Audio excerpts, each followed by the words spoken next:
Hi everyone, welcome back to Islam Unboxed. Today I will be talking again about Qibla. My last video was talking about Qibla. It was from Surah Al-Baqarah, verse 144. And yesterday, I talked with several Muslims about this. They were quite surprised, right? Of course.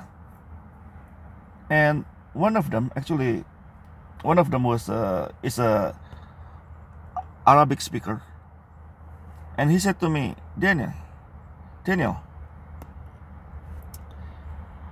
Kaaba is Al-Masjid Al-Haram.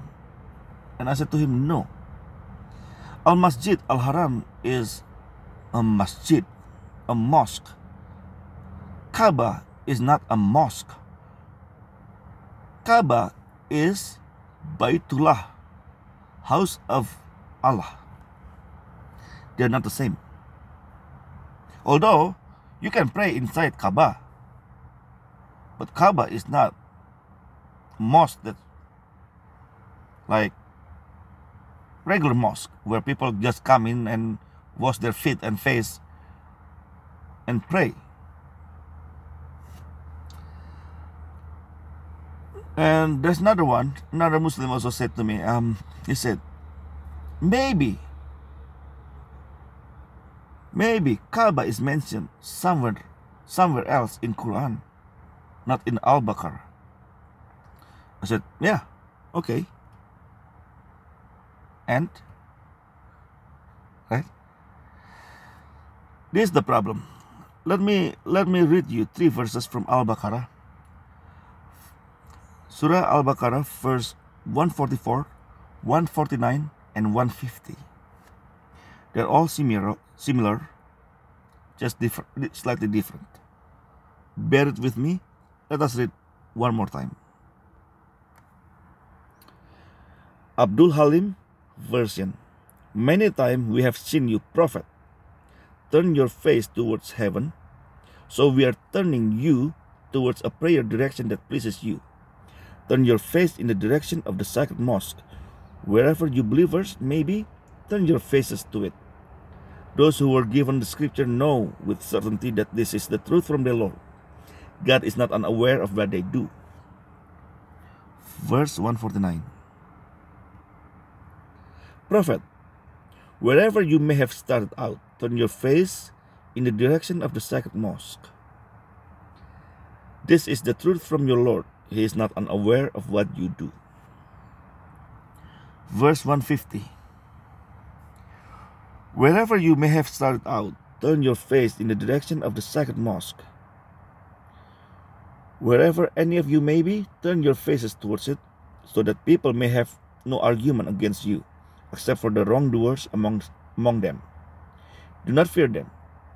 Fear me, and so that I may perfect my favor on you and you may be guided. So 3 verses talking about the sacred mosque. The sacred mosque is Al-Masjid Al-Haram, Masjid Al-Haram. This is from chapter 2, right? Now, of course, there's another chapter or verses talking about Kaaba. In the Bible, Paul says God is not the author of confusion, but that's God of the Bible. Now, we are investigating the God of the Quran. Let us read Surah Al-Hajj, verse 26 to 28. Sorry. We showed Abdul Halim version again. We showed Abraham the site of the house, saying, do not assign partners to me. Purify my house for those who circle around it, those who stand to pray, and those who bow and prostrate themselves. Proclaim the pilgrimage to all people. They will come to you on foot and on every kind of swift mount emerging from every deep mountain pass. To attain benefits and celebrate God's name on specified days over the livestock He has provided for them. Feed yourselves and the poor and the unfortunate. Now, Al-Hajj, as you can see, we showed Abraham. Allah showed Abraham. Let's pretend we believe Abraham built this Kaaba. So Allah showed Abraham where to build it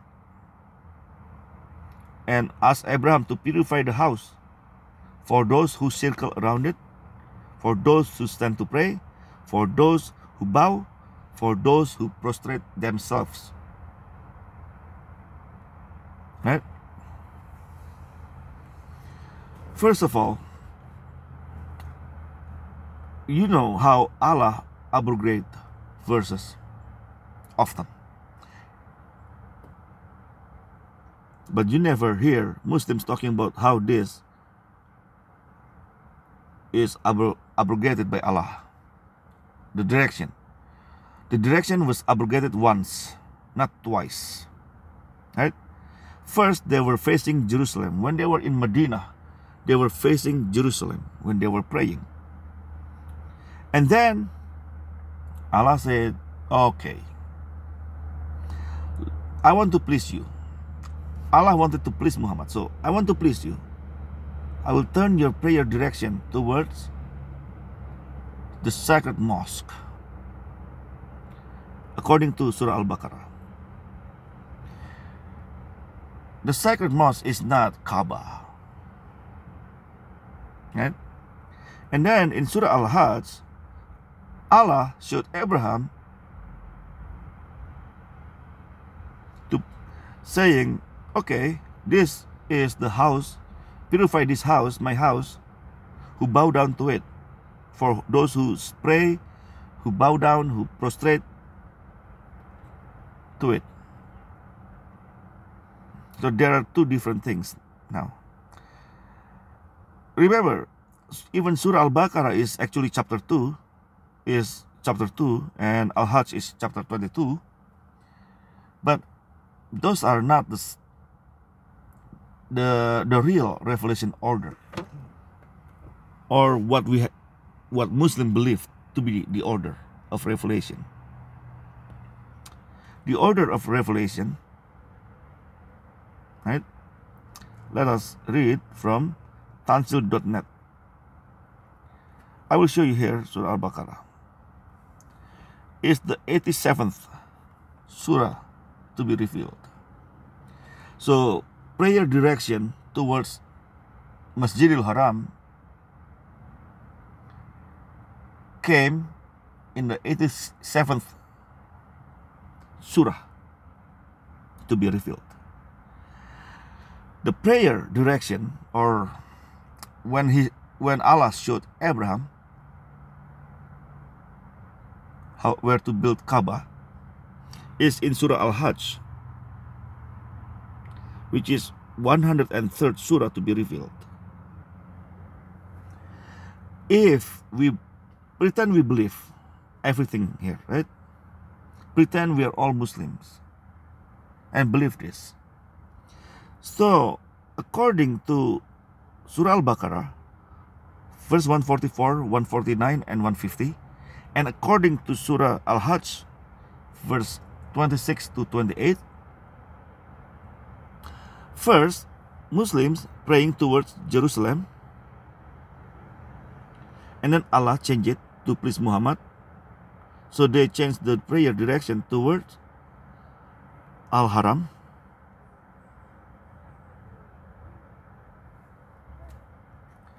And then he changed it again by talking about Abraham built Kaaba. So they change again towards Kaaba.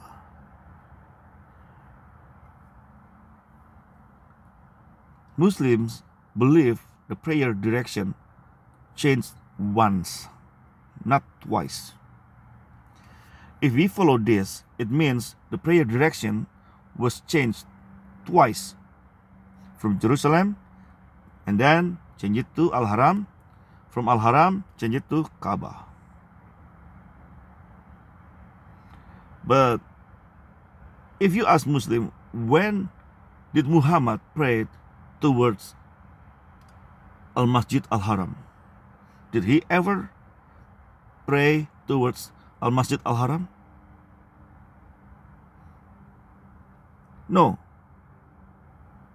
Never. I never heard Muslims told me this. Not Sunni, not Shia, not Ahmadi, not Ismaili.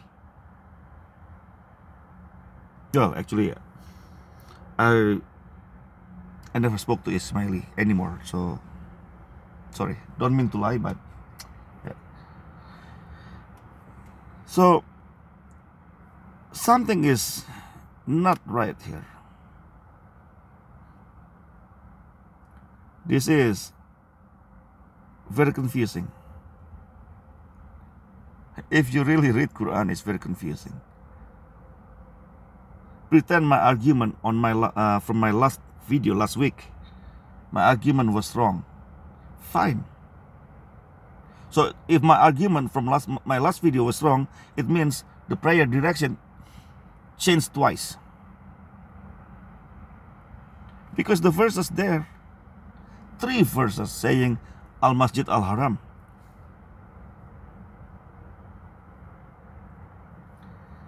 So now, let me show you Sahih al-Bukhari, how Muslims and the pagans, they were doing tawaf together. They were circling the Kaaba together. Hajj is definitely a ritual stolen from the pagans. Sahih al-Bukhari, hadith number 369, or book 8, hadith 21. Narrated Abu Hurairah on the day of Nahir, 10th of Dhul Hijjah, in the year prior to the last Hajj of the Prophet, when Abu Bakr was the leader of the pilgrims in that Hajj. Abu Bakr sent me, along with other announcers, to Mina to make a public announcement. No pagan is allowed to perform Hajj after this year, and no naked person is allowed to perform the tawaf around Kaaba. Wait, so the pagans perform Hajj?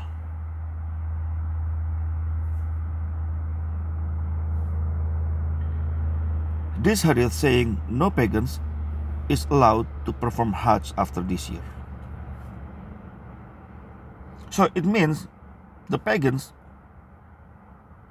were doing Hajj.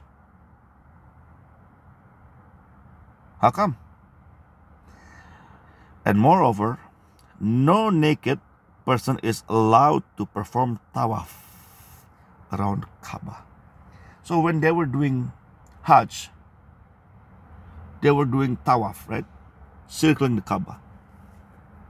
When they were circling the Kaaba, they were naked. Stark naked. Pitch naked. Yeah. Because, why? Because the pagans believed that that's how they should perform tawaf. Naked, in the same condition when they were born, when they were just born from their mother. You know, when they just born, everybody born naked, right? So that's the reason why they're doing it naked.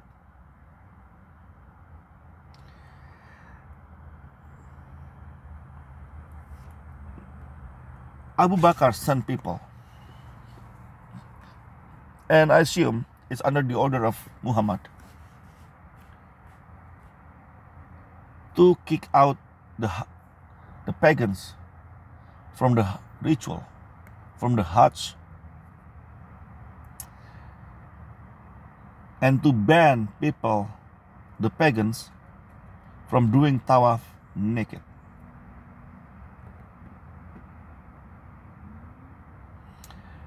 Hajj, again, Hajj is a ritual stolen from the pagans. No mistake here.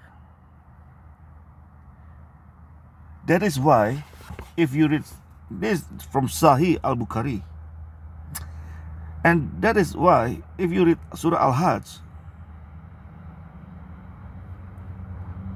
saying, Allah showing Abraham the site of the house. Do not stand partners to me, purify my house for those who circle around it.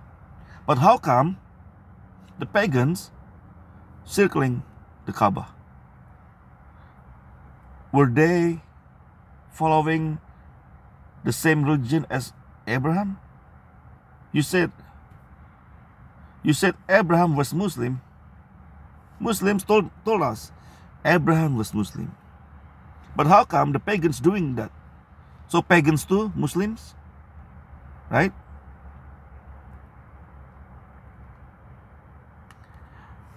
And then if you read Surah Al-Baqarah, this talking straight to Prophet Muhammad. Well, indirectly, but the verses is talking to Muhammad. O Prophet, we would like you to turn your face toward the Qibla you like. That's what Allah implying here, right? Which is Al-Masjid Al-Haram, the mosque he built after he took over Makkah. He came from Medina with 10,000 soldiers to take over Makkah. The Meccans got so scared they didn't even fight them back. They just surrendered. Only a dozen or so people killed because Muhammad is he has to do his revenge, like the singers or the poets who made fun of him. He killed them. Or the old Jewish guy, he killed him. Now, and the funny thing, before I forget, there's another Muslim yesterday saying to me, Daniel, that Kaaba, you see the picture of Kaaba. If you see Kaaba, and then around it, from a long time ago, is always sacred, People respected that area. He was trying to lie to me. Yes, before Islam, the pagans respected that area. Before Islam. After Islam, it's not true. And then he was surprised. He was waiting. He asked me, why? I said, Asma bint Abu Bakr was married to Az-Zubair ibn al-Awam. And they had a son, Abdullah ibn Zubair. Abdullah ibn Zubair was killed by Al-Hajjaj ibn Yusuf. Abdullah ibn Zubair wanted to be caliph actually. His stronghold was Makkah. Al-Hajjaj ibn Yusuf was a very strong general. He killed him. Abdullah ibn Zubair was beheaded and crucified in front of the Kaaba. And this Muslim was surprised. I know the story. Of course.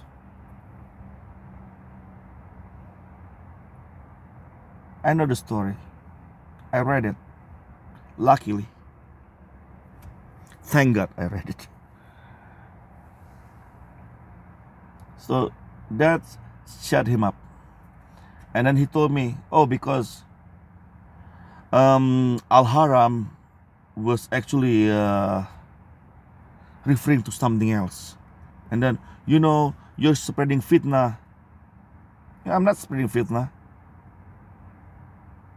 I'm just reading what is your book saying. Oh, you gotta talk to this imam or Maulana, I don't know anything, and then why? No, if you don't know anything, why? You're doing it. Oh, just because I believe. Okay. Did you ever read this? No. Do you speak Arabic? And then he said, no. Okay, when I see your imam, will you come with me? And then, you know what he said? He said, no.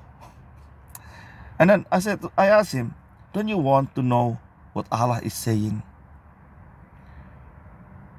And you can guess what he said. He said, no. How the ignorance. They say, oh, I love Allah. We believe in Allah. Do you want to know what Allah is saying? He said, no. Speaking of oxymoron,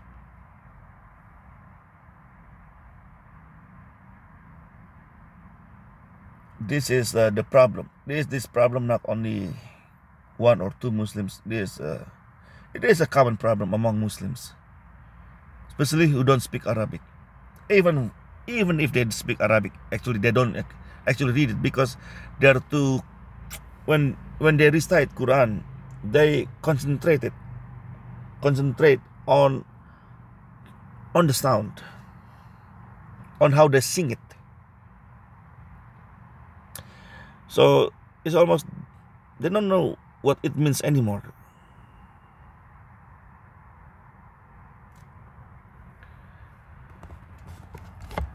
And again, in Bible, Paul said, God is not the author of confusion, but this Allah is a different God. Thank you for listening. That's all from me. For those who follow God of truth, God bless you. And for those who follow God of confusion, God bless you. Have a nice life.